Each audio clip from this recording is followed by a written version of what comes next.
Well, it will probably come as little surprise to you that life in early New Jersey was very different than today in New Jersey. To begin with, about 90% of New Jersey residents worked in agriculture in one way or another. So in general, people lived according to the rhythms of nature, not according to time clocks or really any clocks at all. They lived by the seasons, by the sunrise and sunset. Work was an integral part of life that everyone in the family participated in. There were jobs that men, women, and children each did. The leisure and celebrations were also integrated into life, so sometimes people in agricultural areas would take off for several days and celebrate a wedding or celebrate a holiday.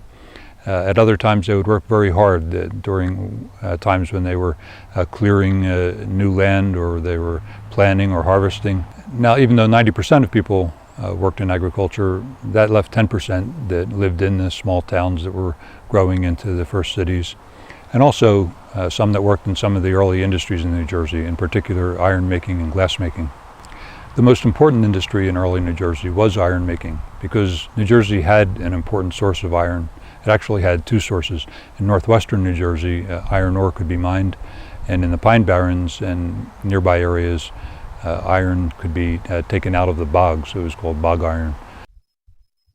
This is a bog iron boat excavated from the lake at Batsta.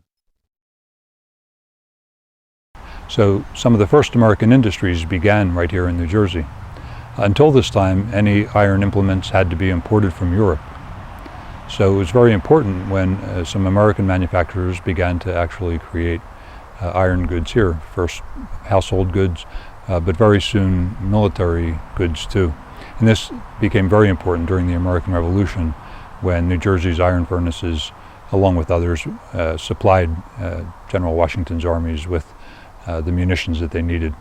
Another important early industry was glass making, especially in South Jersey. The sand that existed in the other ingredients of glass making were present. And again, this was another item that previously had to be imported. And as you can imagine, importing glass across the ocean was very difficult. So this was another industry that grew up. But then the question that, of course, in New Jersey labor history, the question will come up, well, who did the work in these iron works and these glass works? Well, labor was in short supply in the colonies. There was free land available. There weren't a whole lot of immigrants from Europe. So New Jersey manufacturers had to find a source of labor that they could keep control of. And they found a couple sources. One was indentured labor. What this meant was that poor European immigrants were advanced the money for passage to the New World, and in return they had to give 7 years typically, or sometimes other numbers of years, 7 years typically of their lives to the manufacturer or whoever sponsored them. So indentured workers, indentured servants in this situation had really no freedom at all. They could not leave their employer and work for someone else until their 7 years was satisfied.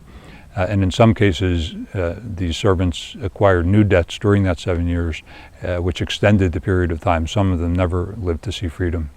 If they ran away, they could be captured and brought back to the manufacturers. So this was one source. Another source that may be surprising is that New Jersey used slaves in many cases, in ironworks in particular, and also in agriculture. We normally think of slavery, of course, as being a southern phenomenon, but in early America, slavery was an important part of industry in the north as well.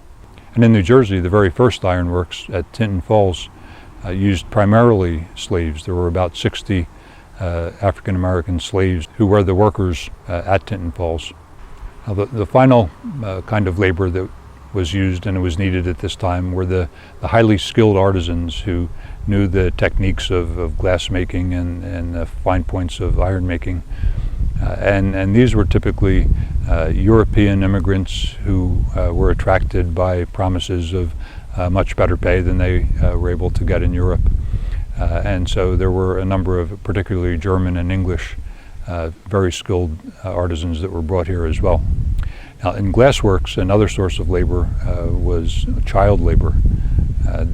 In many industries, and certainly in agriculture, children worked alongside their parents, but in the glassworks of South Jersey, the use of child labor by the beginning of the 20th century became somewhat notorious, and there were many campaigns to eliminate child labor in the glassworks in South Jersey. Now, what remains of the history of the ironworks and glassworks of New Jersey? Well, unfortunately, not much. This early history, and especially the history of workers at this time, is almost invisible, and we really have to search pretty hard to find it. There are some places that do cover some of that history. I'm in Batstone now, and you can see behind me workers' houses from the early 19th century.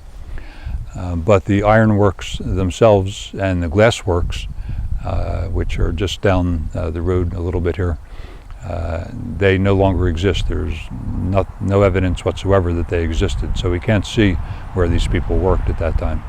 And in Tinton Falls, the first important ironworks and the most important user of slaves in New Jersey, there's really no evidence at all of that history. Tinton Falls Historic District has been designated a National Historic Site, but there are no buildings standing from this period.